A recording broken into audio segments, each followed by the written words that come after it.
Wis. Sugeng dalu Om. Wah, iki mung Halo, butuh 50 iki mingan. Arep Om, arep Lek, arep Pakde sudah tidak ada. Sugeng dalu Das.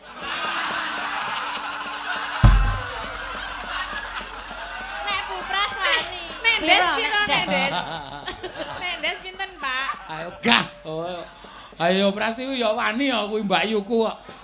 Aku mbiyen ndek cilik didusi kuwi dicewoki kuwi kok. Mbak Sani didusi, Bu. Gila aku ngematke. Medeni. Ngengreng ya ya. Ngengreng ya. Ngereng. Ayo. Ya, men kaya dangdut koplo modern. Ayo Pras, medun. Anak-anake do dijak pentas sing apik-apik. Iya. Ya.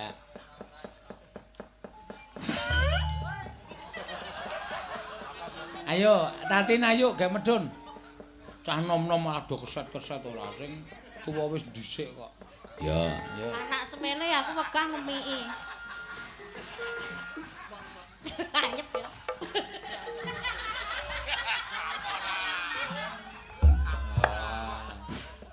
Anak-anake. Pringi tengah nggih. Ah, tengah. Wis. Sugeng dalu Om. Wah, iki mung Halo, butuh 50 iki mingan. Arep Om, arep Lek, arep Pakde sudah tidak ada. Sugeng dalu Das. Nek Bu Praswani. Nek Des pinten Nek Des? Nek Des pinten, Pak? Ayo gah. Oh. Ayo Prasti ya wani ya kuwi Mbak Yuku kok.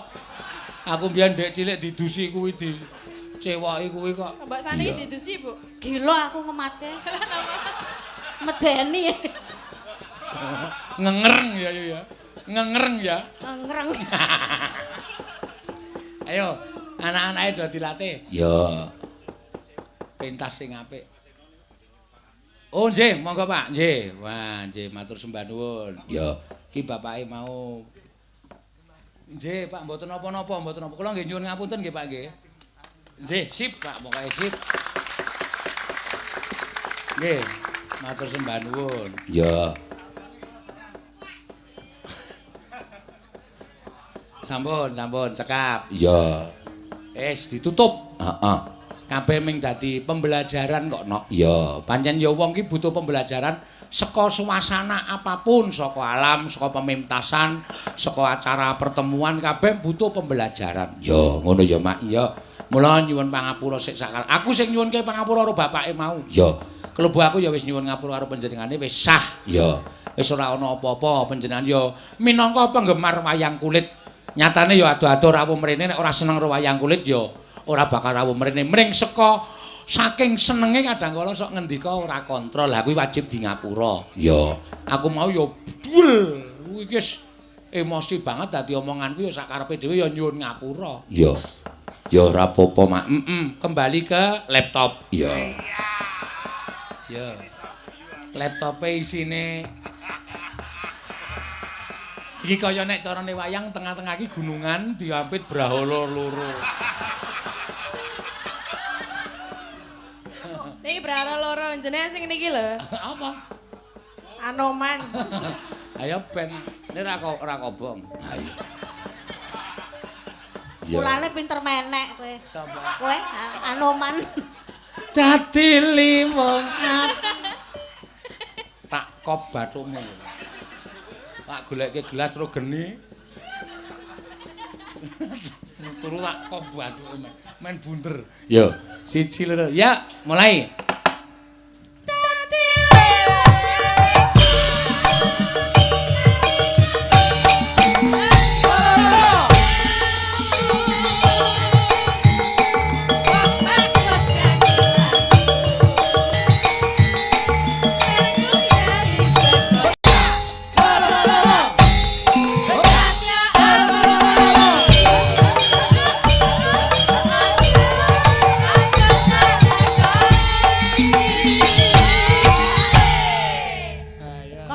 Ora. Seneng nek ana wong tuwa wirang. Aja ndeloke ndak wonge nesu. Ya wis tak madhep rono. Dadi seneni ngopo ngamane. Wong tuwa nggo dolanan. Ora tak nggo. Lima ratusan.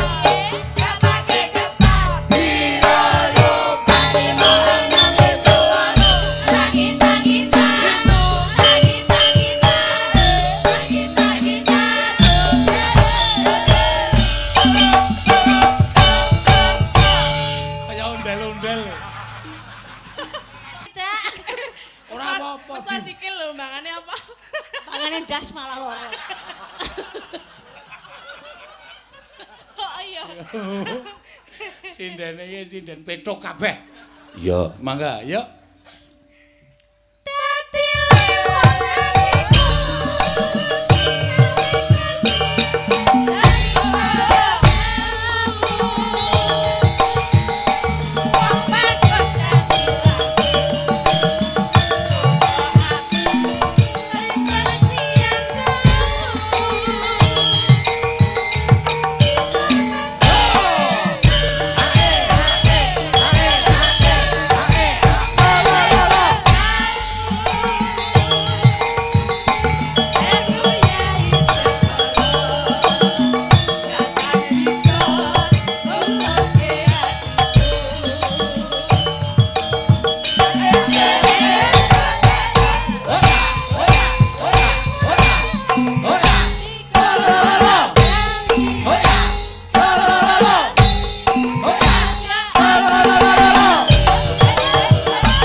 Apa-apa sal nyosol. Wis gak wis sal. Arep ora, Mas? Arep ora? Wah, arep. Nganggo tabuh gampang sal. Aduh ya. Kenapa Pak ngadep mriko, Pak? Seno, sen. Ngopo kuwi?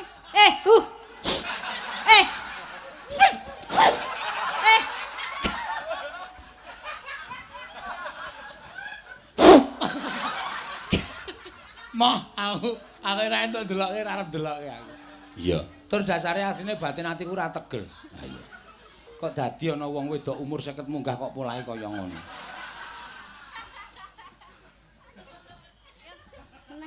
Mboten ditanggapi. Ora, ndak selalu udet kaya ora krasa. Krasa bae kok. Wong mripat wis ana ndol-ndole kok. Yo.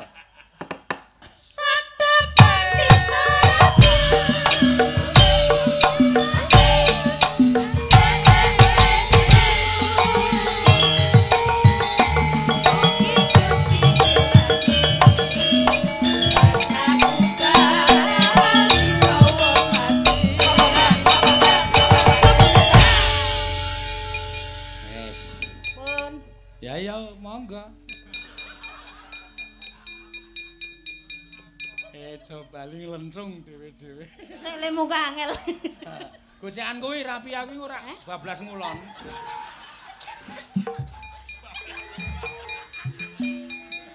Wis gelem joget dhisik tok cilakake. Ayo takon gocekan rapi aku ora bablas ngulon tlebuk ngono. Iya. Wah, ayo. Iki aku seneng tenan karo Mbak Yu ku siji iki jan arepa wis sepuh ning ora kalah karo sing enom. Iya. Ha iso mbiyen soalé dalaman cilik-cilikane seneng jangan bung no. Oh. Dadi bareng gedhe rai gedhek. Ah iya. Serande isin babar blas. Iya. Nek takoni ra isin apa Yu? Alah apa? Karo merem ra ilang. Iya. Ayo Mak tak derekke Mak. Ayo diwisi. Mangga. Engko disambung gara-gara no. Ya, isih eneng Mbak Anting, eneng Mbak Rido, ana Mbak Orisa, ana Mbak Elisa, ana Mbak Tatin, ana Mbak Wayu, lan sak piturute kabeh ana bintang tamu bengi iki. Ya. Prastidol. Ya. Monggo ayo. Kang Samar pamaring sukma. Sinukmaya winaya ing sepe sumimpen telenging kalbu. Pambukaning warana tarlen saking liyep layabing aluyup pindha pesating sumbana. Wis arep kepiye wis. Tak jaluk biyen-biyen. Ya. Mula sesuk nyelengi nggo tombok kono. Heeh. Ya wis ora apa-apa. Ya. Ana sing nyuwun caping gunung saka Puri. Endi iki mau? Waduh kok ora Perumahan Puri Langgeng si ana. Ya. Caping gunung bengi iki ora caping gunung biasane no. Ya. Tak aturke caping gunung Gagrak Madura. Lho. Caping gunung Gagrak Madura. Lho, aja ngono aja sembrono kono. Delok iki sindenku sing saka Banyuwangi wis siap-siap caping gunung Gagrak Madura. Anting. Ayo jumeneng no, Cahyu. Ya. Nun. Ya, wis alon-alon. Ya, Mbak Anting ya. Ora nang kono, le ngadeg nang ngarep kono kok njuk nang kono tenan. Ngesuk-suk kancane ora. Ya. Asli Banyuwangi no. Ya. Sugeng dalu dumateng para rawuh ingkang sampun tumplek teng mriki. Mugi-mugi panjenengan sami tansah pinaringan kawilujengan. Amin. Kabeges warasan. Lancar rejekine. Amin. Akeh anake. Hus. Kok akeh anake piye to? Lah nggih nek dereng diparingi anak kan nggih nyuwun anak. Ah iya, ning rasa didongaki kaya ngono kuwi. Kowe nang kene iki nyanyi ora kon MC. Malah kuwi engko sing ndongake aku wae, dongane sinden ki ora mandi. Kok iso ora mandi wis to kotor. Yo. Mbak Anting saking Banyuwangi. Ayo Mbak, apa jenenge iki? Caping gunung Gagrak Madura. Ya. Nggih. Wis utangmu iki nek anteng apa to? Kok obah wae kaya jaran arep mlaku ngene-ngene. Ya. Monggo alon-alon. Yo, nek Mas Heru urung dong men dikendaki Mas Wayu sih.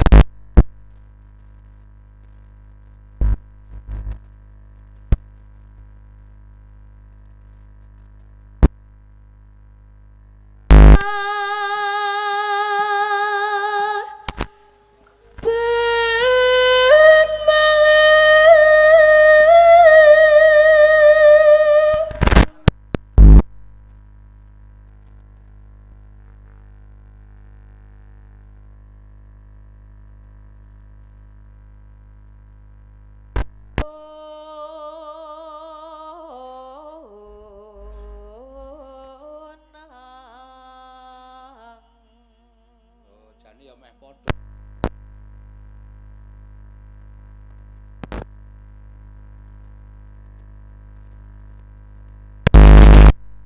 Yang, ya terus. Mon memajang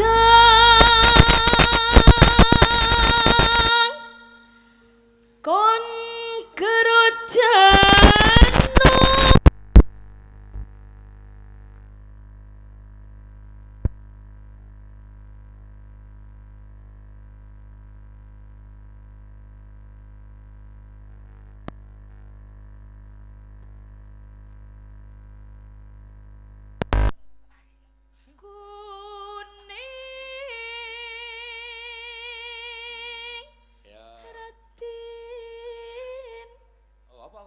Radini kaya cah ayu, cah bagus, untuk lho Pak, udang anake. Nah, ya. Ayo radong kata-katane kok aku. Aku dong basa Madura ki ming, "Duh, anakku panas, mangane radiator." Kok mangane radiator tenes semplok cangkeme. Mangane radiator ki nek cara Madura mangane radiator. Ngono. Oh. Yes. Ya. Sik. Kelekmu kuwi ngopo kuwi, Mbok? Ya Allah, Pak De, domongnya aku nek angger nyanyi mesti keringetan. Lah terus? Dadi dibuka kabeh. Ya aja dibuka nang kene kok ya. Kelek ora apik ngono pamer-pamerke. Nyekel mic ya sing demes. Ya. Sing cekel-cek ngene lho. Wedok ngene iki. Oh, nyekel kok ngono iki kaya wong arep angkut-angkut ora. Ngandel ora. Alah, Be. Dikulinake aja ben to. Kudu sopan kulinake. Ayo. Wis ngono pepetke ngono wis. Ora mengo meneh lho engko. Kembang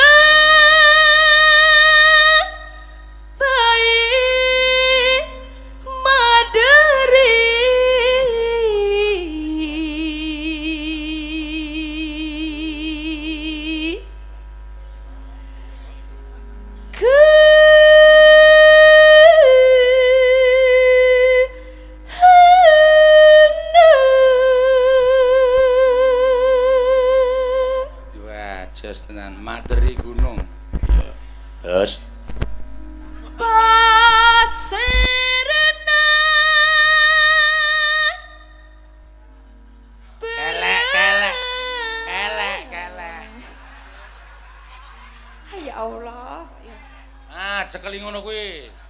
Sesuk anggere ora mari turu tak rut sesuk. Iya. Lho. Baleni. Sekon di Pak De. Ayo kuwi mau sing tak stopi mau. Madare. Pasirna. Pasirna. Radong aku. Yo.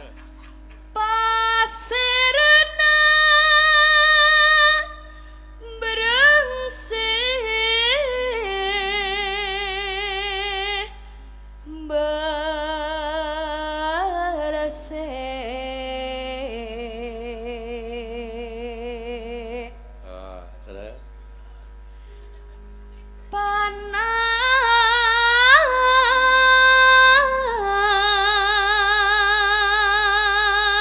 Terus panas basa Madurane panas ki ya panas to. Panas. Ah iya tak kira nek beda. Terus kuwi ngopo cincing-cincing jarike kuwi? Kowe nyemelangi lho nek suwe-suwe tak gagas-gagas nek kowe ora tak lokke engko nek suwe-suwe tekan dhuwur.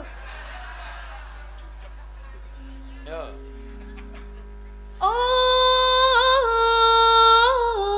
Jan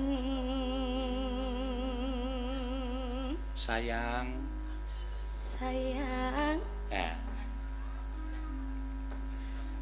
Panas sojan lengaling sayang.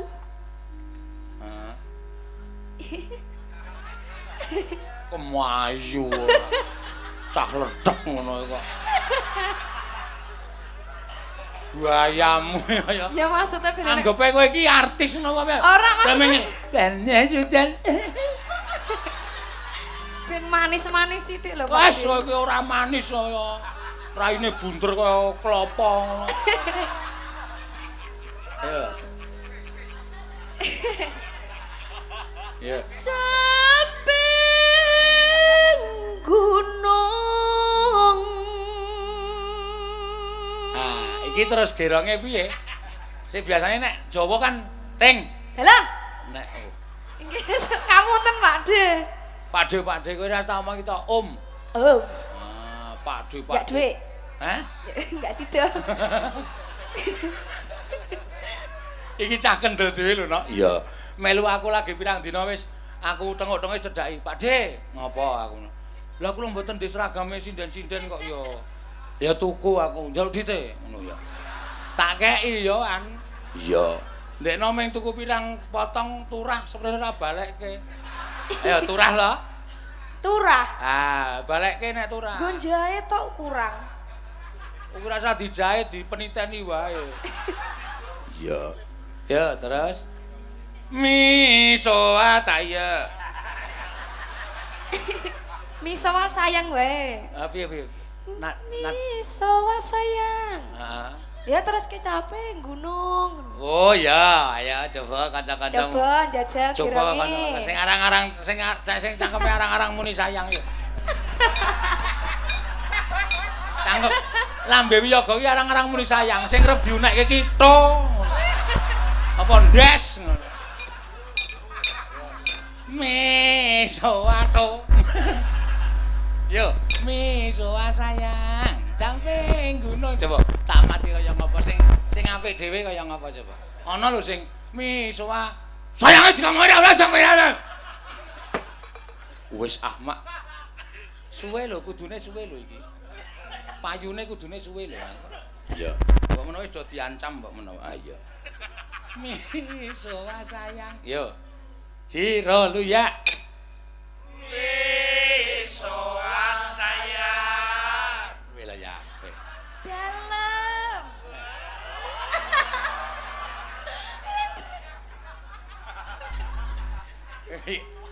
Bungai ra jamak-jamak. Terus capek gunung sayang. Yo.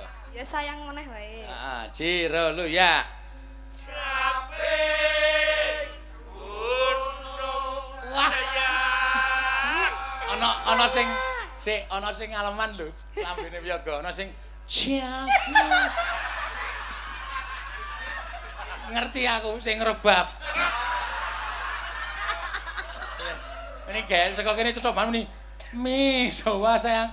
Capek. Capek.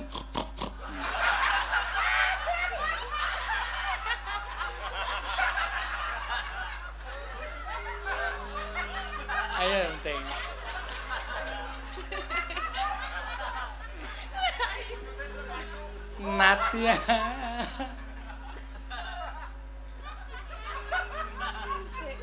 Ya, ra apa alon-alon. Make binek kelaben.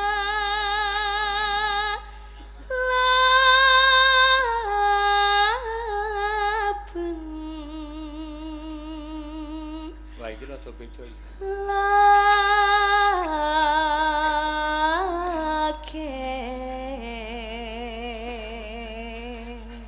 Waduh.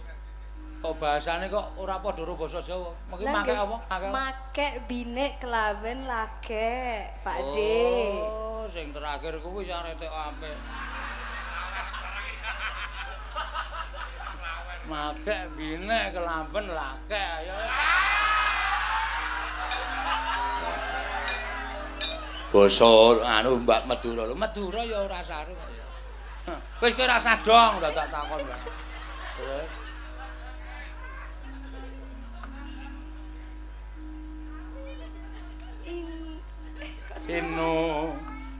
Inuman salah lho Pak De. Lah ya dirungokke kok ya sing gender ya udu wong Madura kok dadine. Sesukne nek arep nyanyi lagu-lagu daerah Njaba kuwi ngejak penggender ya. Oke. Ayo. Inumenasun berse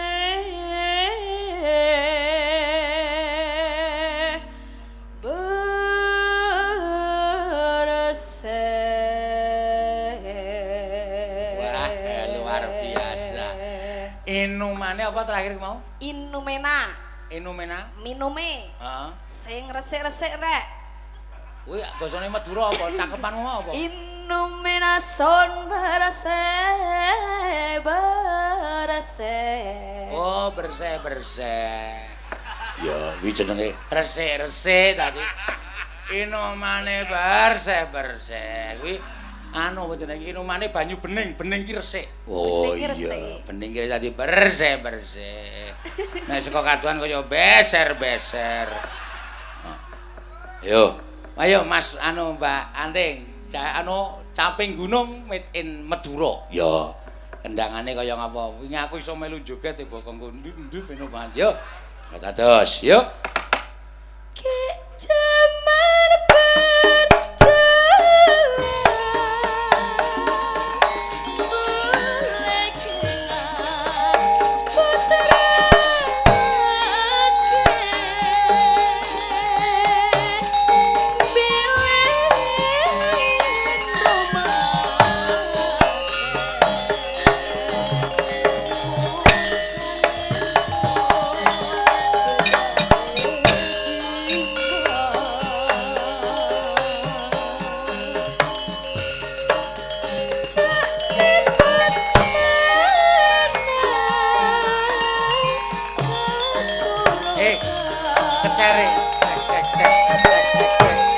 penting kecere banget.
Banyuwangi ya ngono kuwi enake pol.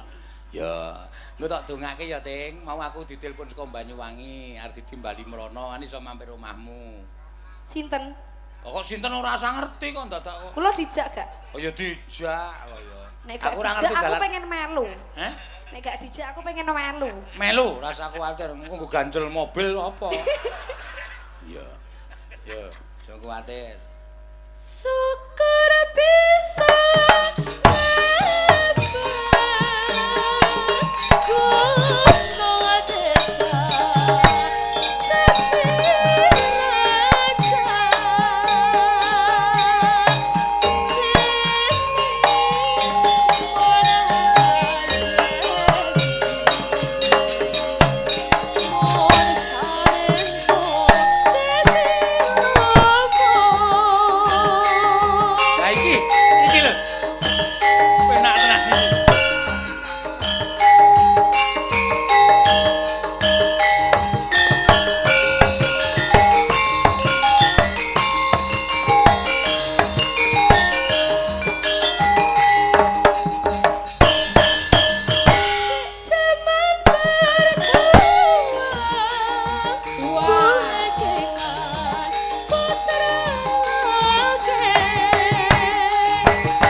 jogetmu kurang jos.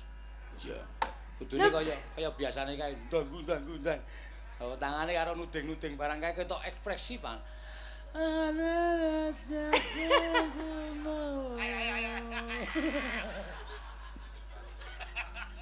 Ana wong ngene kok diayu-ayu apa? Iya. Iya. Ya. Syukur bisa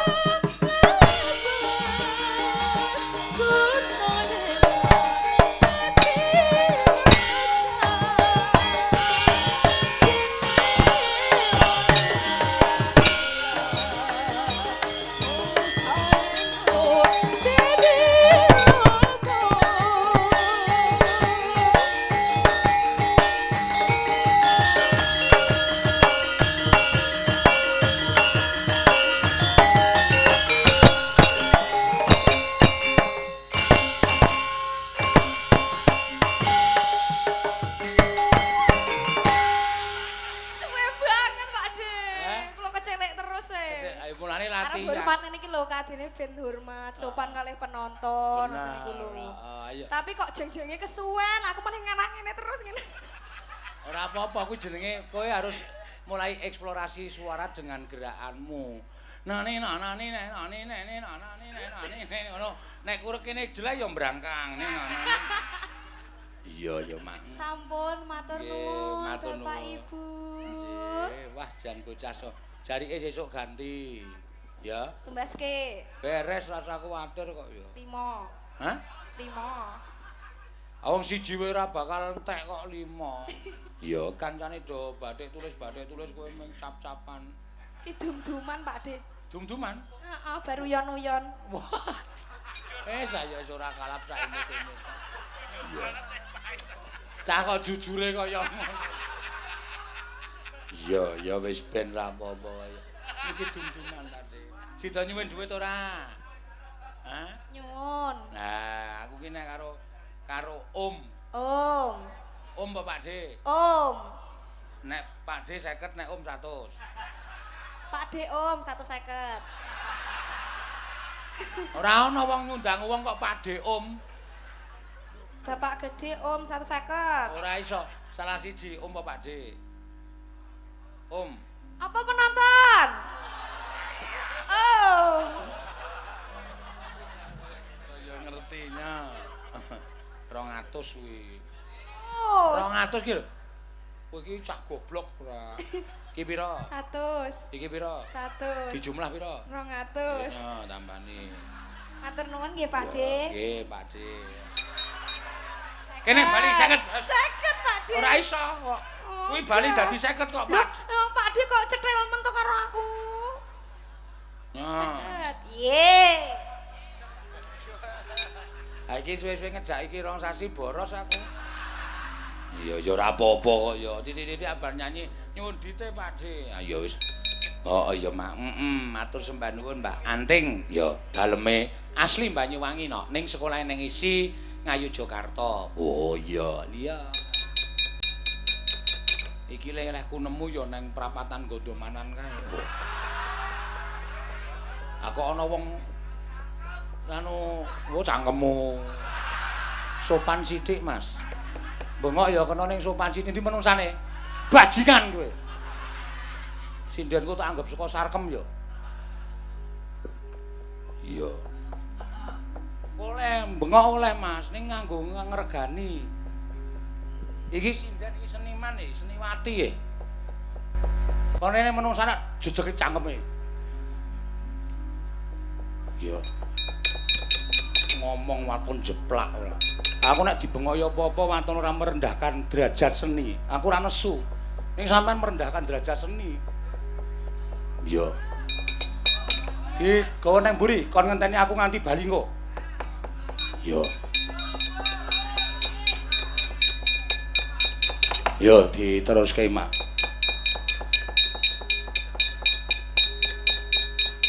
Lagune apa? Yo nembang, Mbak. Yo diaturake. Mbak Orisa jumeneng, Mbak. Yo. Merusak suasana pementasan bareng. pementasan wis gayeng gara-gara wong siji cangkeme elek. Dadi rusak acarane. Iya.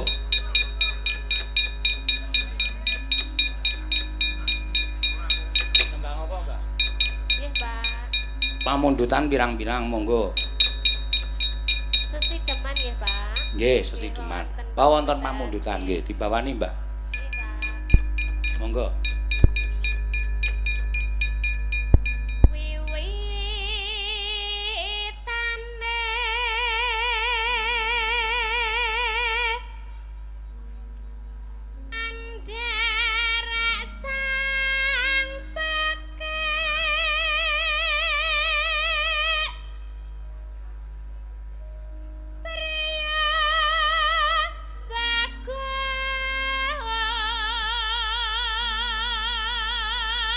Kang olah budaya Kang olah budaya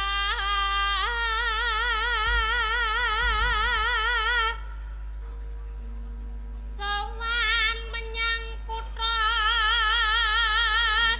Gadhing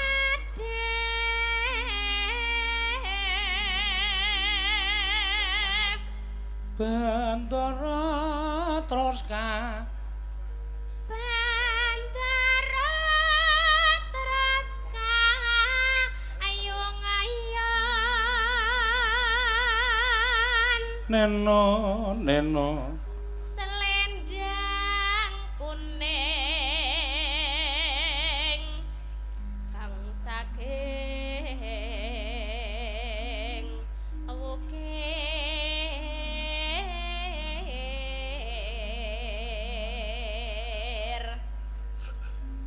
swara kurang paramana ning oasis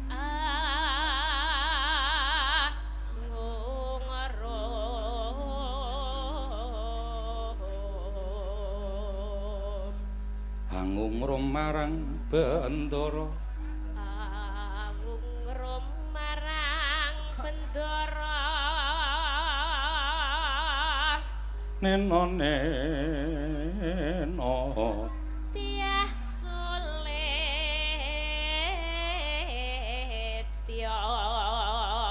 pijer ngincangake alis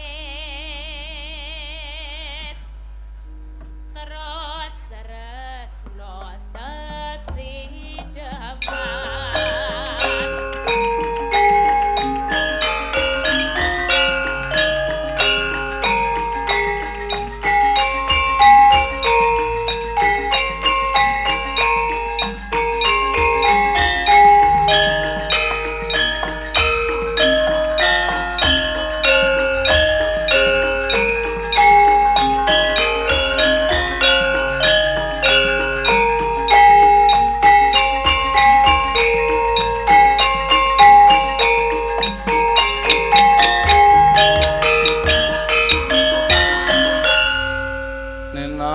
neno monggo luweh becik paten nono sempar pisan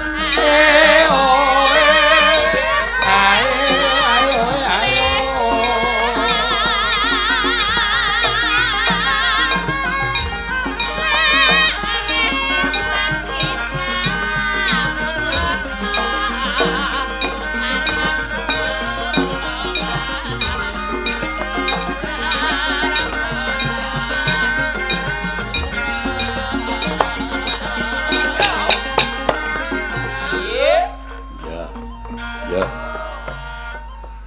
neno liwat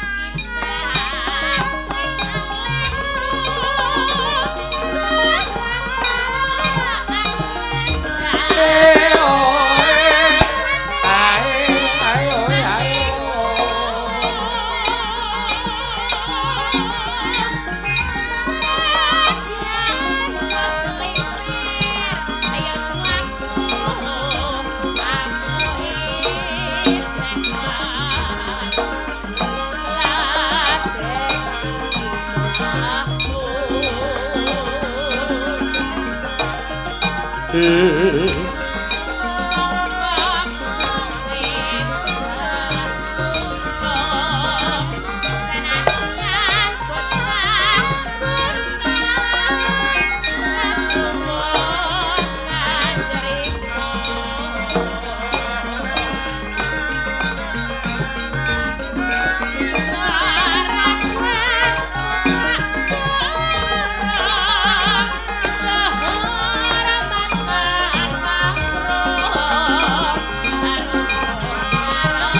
Ya. Nano, mangga Mbak Orisa. Urip ana kutha gedhe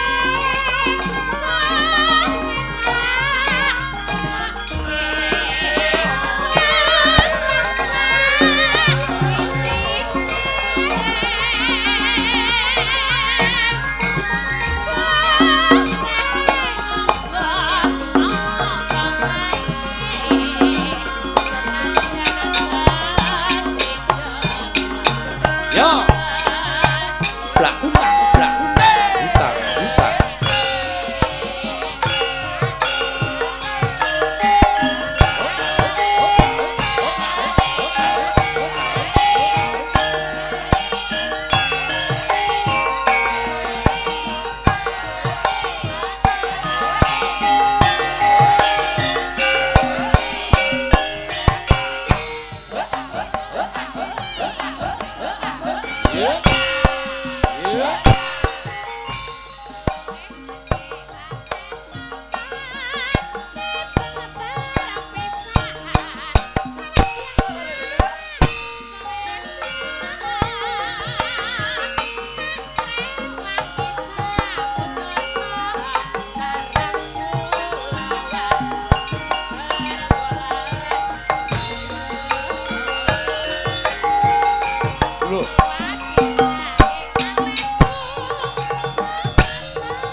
Matur suwun Mbak Orisa. Ya.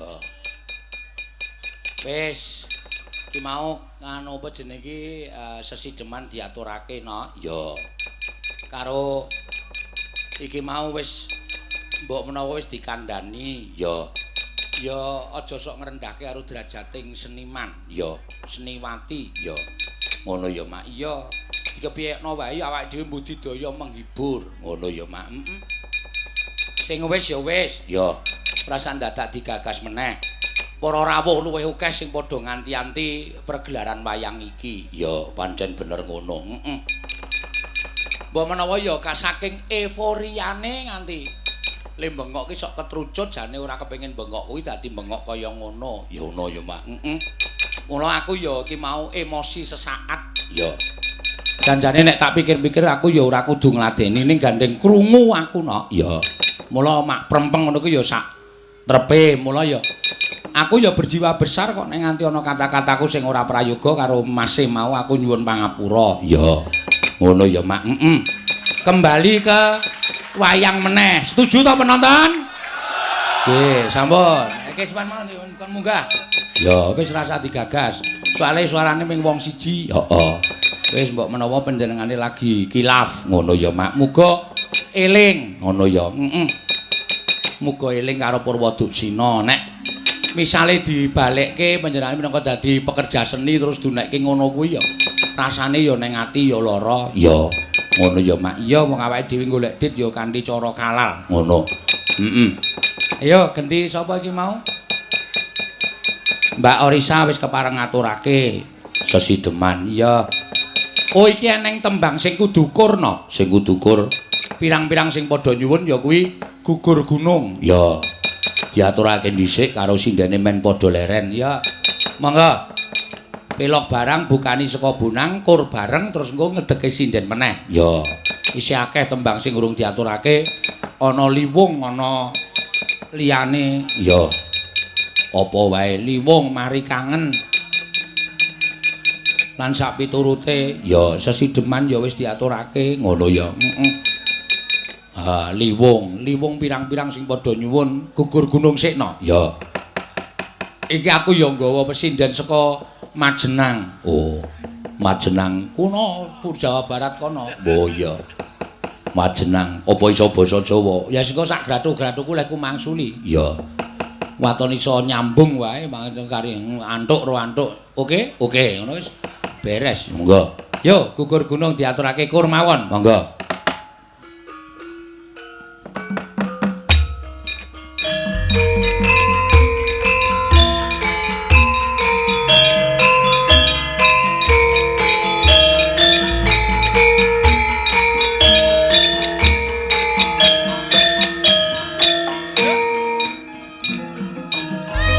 Ayo, kanca.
Iki lambanging kerukunan, lambanging gotong royong. Ya, pancen ya bener ngono, Mak.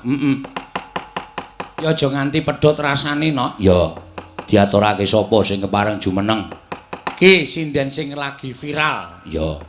Sinden sing lagi ngetop. Ya, di YouTube. Ya, Mbak Elisa Orkaros Alaso. Ya.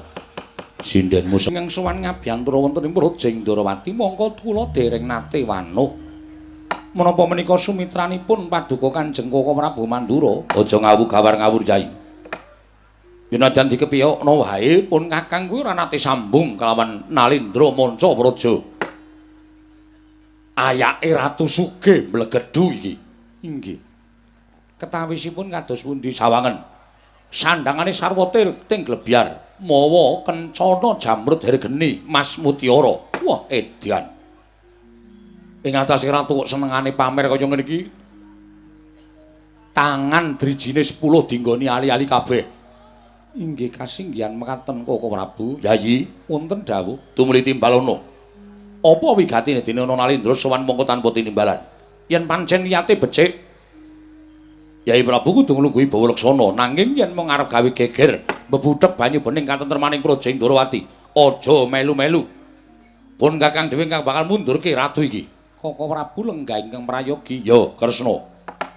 Kisana sampun kinten kula tumambuh. Yekti sepisan menika kula wanuh. Kisana menika Nalindra saking pundi? Sinten jejulukipun Kisana? Kisana sampun kinten kula tumambuh. Yekti saweg sepisan menika kula wanuh. Panjenengan menika Nalindra saking pundi Kisana? Kisana keparenga kula tumambuh. Koko Prabu. Piye? Kula dangu kok ngendelke mawon. Lho. Lah mbok menawa si Adi nggone dangu kurang sura, kurang seru. Mbok menawa kurang seru nggone si Adi dangu marang Nalindra iki kurang ngerti sarta ora krungu. Merga kupinge ya ditretes sinten semono akeh. Inggih Koko Prabu, radi sura, rada seru. Kisana sampun kinten kula tumambuh, yekti saweg sepisan menika kula wanuh. Panjenengan menika Nalindra saking pundi? Sinten jejulukipun? Kisana. Ki panjenengan menika Nalindra saking pundi? Sinten jejulukipun? Koko Prabu. Nggih. Menawi mripatipun mendana. Nanging kok mboten ngertos dipun dangu. Wah, lah cilaka iki. Setyaki wonten dawuh. Ana dayohe rada budhek sajae. Mbok menawi mekaten dipun jawil kemawon. Mbok menawi sarana dipun jawil saged mireng. Yo, jawil Setyaki. Ih, kula semanggaken paduka Kanjeng Koko Prabu. Nggih, wae wonten dawuh. Wah, tenan kok. Wonten dawuh sinuwun. Kowe didangu Ratu Ndorowati. Didangu jenengmu sapa lan asalmu saka ngendi? Wah. Ora sangguyu diwangsuli sik. Oh iki. Kisana. Sampun kinten kula tumambuh, yekti saweg sepisan menika kula wanuh, panjenengan menika Nalindra saking pundi? Sinten jejulukipun? Alah. Menawi paduka dangu kalian kula, nggih. Pangestunipun kula sowan mriki piyambakan kemawon sinuwun. Koko Prabu, piye? Kok mboten gathuk? Lah wangsulane piye? Kula dangu naminipun, asmanipun sinten, jejulukipun sinten, saking pundi kok ngendikanipun piyambakan kemawon. Piye wonten dawuh? Jenengmu, jeneng. Nun, jeneng. Oh, nami, ayo. Karo nggonmu, omahmu ngendi? Negari kula. Lah, wis ke matura. Nun amit pasang kali mantabe tinebene ngilodoni demawing tawang tuwang. Menawi paduka sinuwun dangu kalian kula. Kula wingking saking negari Kandaswari. Negari Kandaswari. Nggih. Kula pun Prabu inggih menika Jaka Mardapa. Jaka Mardapa kasinggihan panjenengan ingkang lenggah wonten negari Kandaswari sanes. Lho. Lajeng kula menika andhanipun Kanjeng Koko Prabu inggih menika Sastra Mardapa. Kula pun Jaka utawi Jaya Mardapa. Oh, Rayinata. Nggih, Rayinata. Wingking saking negari Kandaswari. Sanes. Saking pundi? Saking Kandaswari. Koko Prabu. Piye? Mbok panjenengan mriki kula tak mriku. Lho kok kowe kene jalan piye? Kula sampun mboten saged matur kanthi swara menika sajaipun pancen nuwun sewu radi mboten mireng. Engko aku sing nyambung rembug. Oh inggih. Lajeng wigatosipun menapa dene paduka rawuh wonten negaring Ndorowati. Estunipun wale-wale menapa kepareng kula ngaturaken sembah pangabekti kula kunjuk. Inggih sampun kula tampi. Lan lampah kula wilujeng. Inggih. Syukur menawi mekaten kula nderek bingah. Menapa kepara saestu kula menika sowan dhateng negaring Ndorowati. Inggih, mriki menika negari Ndorowati. Menawi ngaten panjenengan menika ingkang jejuluk Prabu Kresna. Inggih. Kula Prabu Kresna. Lho. Lah lajeng sampeyan sinten? Lah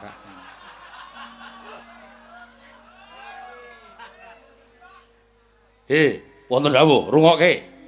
Kowe mau takon negara Ndorowati ya kene iki negara Ndorowati. Kowe takon sing jeneng Prabu Kresna, asmane Prabu Kresna lan Ndorowati, kuwi sing jejuluk Prabu Kresna. Wah.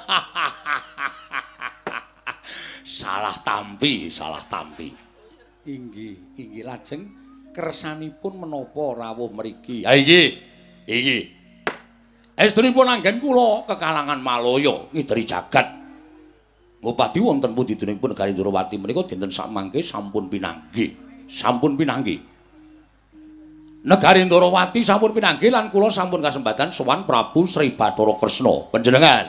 Inggih kula. Wah, edian. Persasat kejugrukan Wukir Sari kelepaning Samudra Madu. Ing atasipun kula menika utusanipun Prabu Sastra Mardapa.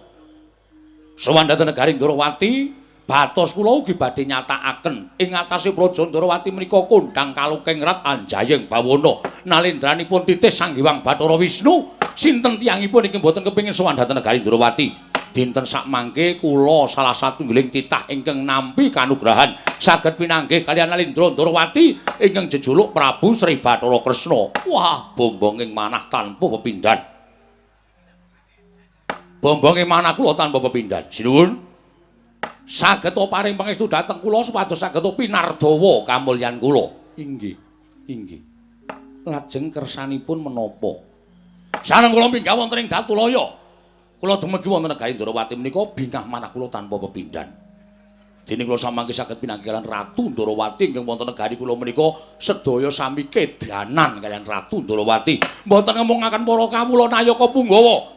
Nanging klebet kawula alit negari kula menika sedaya sami kedanan kaliyan Ratu Ndorowati. Wah. Kula menika mikir Ratu Ndorowati iki gagah pideksa godhek wok simbar jojo. Ning nyatanipun namung semanten detek piatek panjenengan. Menika benten kaliyan rantam maning manah kula. Ning boten napa-napa, sing wigati kula iso ketemu karo titis Sang Hyang Bathara Wisnu. Menika ateges kula sampun kaparingan kanugrahan. Inggih. Lajeng kisanak sedya panjenengan menika menapa? Lho nuwun sewu. Ingkang sami lenggah wonten mriki menika ugi sanak kadang panjenengan piyambak. Inggih.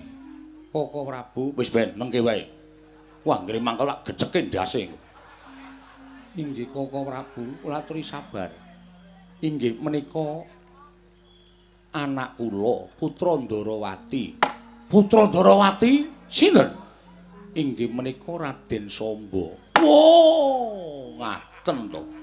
Ha kula kinten nek Putra Ndorowati menika kondhangipun Raden Samba. Lho lah inggih. Inggih. Menika Samba. Nun. Samba. Inggih. Wah. Raden Samba menika bagusipun jagat menika sami ngundhangaken meh irip-iriban kaliyan satriya Madukara. Ingkang nami Raden Janaka menawi boten tepat. Inggih. Inggih. Lan nuwun sewu ingkang lenggah wonten wingking menika sinten? Ingkang suwantenipun seru sanget menika sinten? Menika kadang kula Nalendra Mandura Prabu Baladewa. Lho, mangke rumiyin. Kacariyos kondhang panjenengan menika nggadahi sedulur nami Prabu Baladewa. Lah inggih menika. Inggih. Oh, lah berarti ngaten ateges sederek panjenengan menika kalih. Aduh, Koko Prabu. Nggih. Ditambah-tambahke Kyai Kresna. Raos kula sampun boten kiyat. Wis dipeksa atine. Tak omongi. Jenengmu mau sapa? Jaya Martapa. Jaya Martapa. Yen kowe arep tepung karo aku ya iki kadange Werda Yai Prabu Kresna ing Mandura. Aku Baladewa. Baladewa? Ya. Walah. Ratu Digdaya sekti kalintang jayaning perang. Negarinipun boten nate ketekan mungsuh merga wedi karo Prabu Baladewa. Biya. Samangke kula sabet-sabet jagung kalian panjenengan menika kanugrahan tumraping kula. Sembah bekti kula kunjuk Prabu Baladewa. Ya, tak tampa. Pangestuku tampanana. Kula pundhika jimat paripe dayanana ing kasantosan. Oh, kudu seru ngono kuwi kok Kresna. Nyatane barang aku seru ya nyambung terus kok. Inggih. Lajeng wonten wingking menika piyantunipun alit menika Senopati Ndarawati inggih menika pun Setyaki. Nun. Nah, satriya ing Garbaruji Raden Setyaki kadang kula taruna. Nun. Adine Yai Prabu Kresna jenenge Setyaki, satriya Garbaruji. Wo, Raden Setyaki. Lah, rak tenan to. Kudu pancen kaya ngono kok kudune. Wah, Raden Setyaki, kula ngaturaken bekti kula kunjuk Raden. Yo, tak tampa Prabu Jaya Martapa. Nun, kok mung gemremeng? Iki ora gemremeng, wis ditampa sembahmu. Wah, matur nuwun. Lajeng keng wonten pingking piyambak menika sinten? Pati Ndarawati pun Udawa. Lho, jare cendak. Kok dawa? Wah, jan. Pati Ndarawati jenenge Udawa. Oh, Pati Udawa. Ya, wah, Rekyana Pati, kula ngatur bekti kula kunjuk. Ya, tak tampa. Pangestuku tampanana. Lah, ngono kuwi Udawa. Wis bengok-bengok ya men. Ketekan ratu bosok kupinge ngene kok. Ora krungu dijak omongan ora krungu kok. Nek ora seru ora. Ah, nggih, panjenengan ngendika namung lirih Pati Udawa. Wedan ae. Wis seru kaya ngene isih dianggep lirih. Dipun prayogaken. Nggih, sampun prayogi. Prabu Jaya Martapa wonten dawuh. Wonten wigatos menapa? Sowan wonten negaring Ndarawati. Nggih. Nadan paduka sinuwun dereng dangu wigatosipun menapa dene kula sowan. Nanging dinten samangke enggal-enggalan kemawon. Sabab kula sowan wonten negaring Ndarawati menika namung ngaturaken awala. Nawala saking Prabu Sastra Martapa wonten ing Kandhaswari negari kula. Wondene nawala menika kala wau kula mboten mangertos isinipun menapa, nawala menika kala wau kula mboten ngertos babagan menapa, namung kula kakantrenan nawala supados katur sinuwun Prabu Ndarawati. Mila sinuwun. Monggo kula aturi nampi nawala menika mugi andadosna pangertosan bilih sinuwun Prabu Sastra Martapa Ratu Gusti kula. Badhe matur menapa dhateng paduka Gusti kula ingkang sinuwun lumantar nawala menika tumuli mugi katambiya diweji. Kagiat risang kapirang urinangkul kinempit kempit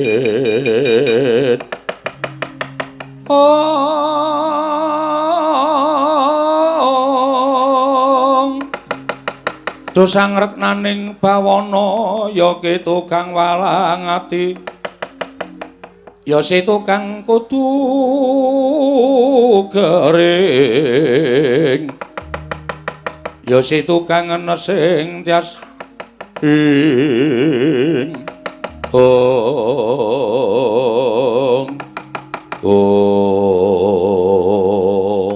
Yayi wonten dawuh Koko Prabu barang Siadi maos surasaning tulis jroning nawala lah kok kapon rengu pasuryaning Siadi.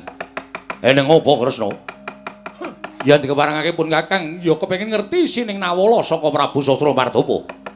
Koko Prabu mugi andadosna ing kawuningan bilih surasaning tulis sak lebeting nawala menika kala wau.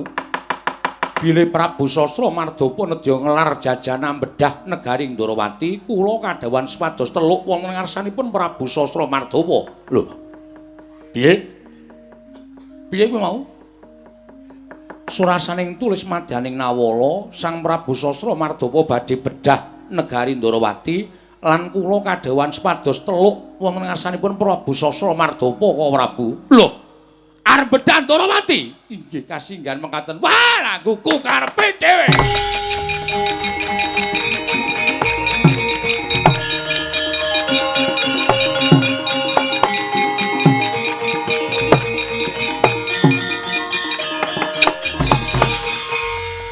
semaning jajalan kertane bawna iblis lanat. Ngerti kaya ngene Mas tak larak mau-mau menungso iki. Wis gawe bingung, gawe sesek ning dodo. Ratu sugih mlegedhu sandangane becik kok kupinge bosok. Jaya Mardawa. Jaya Mardawa. Wonten dawuh. Wonten dawuh sinuwun. Kowe iki marang daya kok micek. Nyuwun pangapunten. Saben dinten piye campur sari. Kula nyuwun pangapunten sinuwun. Parengipun kowe tak kandhani. Kowe ngerti ora isining nawala iki mbok aturake marang Kyai Prabu Ndorowati. Kabedhau dada kula kapendheta manah kula mboten wantun weni surasaning nawala mergi kula ajrik kaliyan Sang Prabu Sasra Mardhapa. Mila menawi dipun parengaken malah samangke kula badhe ngertos isining nawala menika menapa. Lek nomripun ganyana gobokmu. Isining nawala sing mbok aturake marang Kyai Prabu Ndorowati mau surasane pepundhenmu Prabu Sasra Mardhapa mau arep ngelar jajan. Arep ngelar jajan. Lho, napa nggen kula kirang nggen kok nggelar kloso kok teng mriki? Kok Prabu sabar lho, kok Prabu sabar. Ora sabar tak jupaki cangkeme iki mau-mau. Setan ratatanan. Ngelar jajan. Ngelar jajan tegesipun mbedah negara Ndorowati. Kyai Prabu Kresna didhawuhi supaya nelok marang ngersaning Prabu Sasra Mardhapa. Wah, padha karo ngilani dadaning wong Ndorowati. Ngiyas marang Nalendra ing Ndorowati, kowe ngerti ora?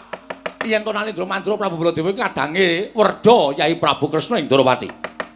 Aja kok ketekan mungsuh, sapa sing rasane Ndorowati elek, wae mesti tak luruk nggone. Tak jueng-jueng kuwandane. Lah kok dadi kowe wani bakal mbedah negara Ndorowati sumuk nyawamu pengen modar mruput kowe ya. Kula namung nindakaken wajib. Kula namung nindakaken wajib dene wonten menapa-menapa kula mboten tanggel. Malah sakmangke kula ngertos bilih isining nawala menika sinuwun Prabu Sasra Mardhapa kepengin bedah negari Ndorowati. Malah menengeten keprasang yogya katujuh nginu. Babar pisan langkung prayogi menawi kula ingkang badhe ngaturaken bandhanipun sinuwun Prabu Ndorowati piye? Muni piye cangkemmu mau? Muni piye kowe? Kula ingkang badhe ngaturaken bandhanipun Nalendra Ndorowati. Kowe arep ngaturke bandhane Kyai Prabu Kresna? Iya. Kowe arep ngaturke bandhane Kyai Prabu Kresna? Iya. Ayo Kakek. Kakek, newani bandanen.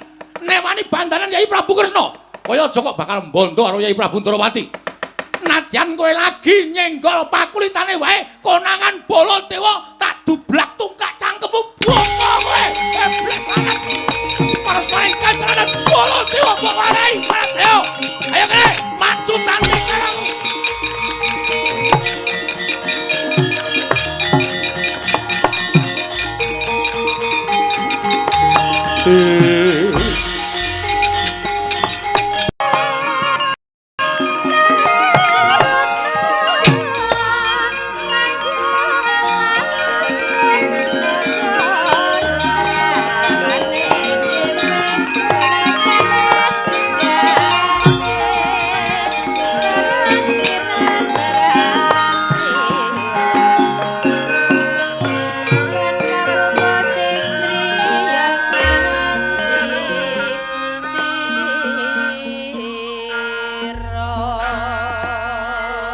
Samba, luwung ngendika ngadhawuh Rama Prabu.